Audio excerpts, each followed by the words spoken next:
Bo'pti ona, yaxshi o'tiring, men ketdim. Hey bolam, shoshma. Ha? Labbi?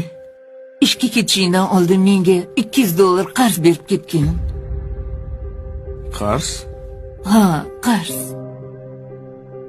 Nima qilasiz shuncha pulni?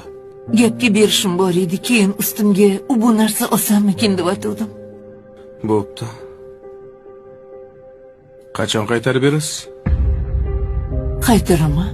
Pensiyamdan bo'lib qaytaraman bola. Bo'pti. Hozir olib chiqaman. Mana. Faqat vaqtida qarzingizni uzasiz. Kelishdikmi? Albatta qaytaraman. Rahmat bola. Yana mana bu pulni ham sizga. Voy, buncha ko'p pul nimaga? Men sendan faqat $200 so'ragandim. Bu meni qarzim.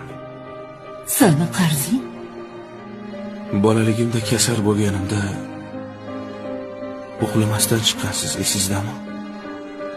Uyqusiz o'tkazgan tunlaringizni haqqi. Bu pullar shularning bittasiga yetsa koshki edi. Voy bolam, puling o'zingga buyursin. Men mingdan ming roziman. Menga sog' salomat yursing, shuni o'zi katta baxt. Ha, onama. Meni yana bitta qarzim bor. Yana qanaqa qarz? Bu qarzni hali ko'pchilik uzolgani yo'q. Bilasizmi? Menga o'xshagan farzandlar mana shu ikki og'iz gapni aytishga uyalishadi. O'zi ikki og'iz gap. Nimaga?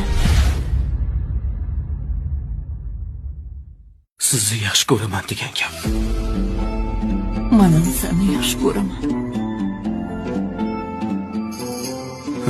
Onama.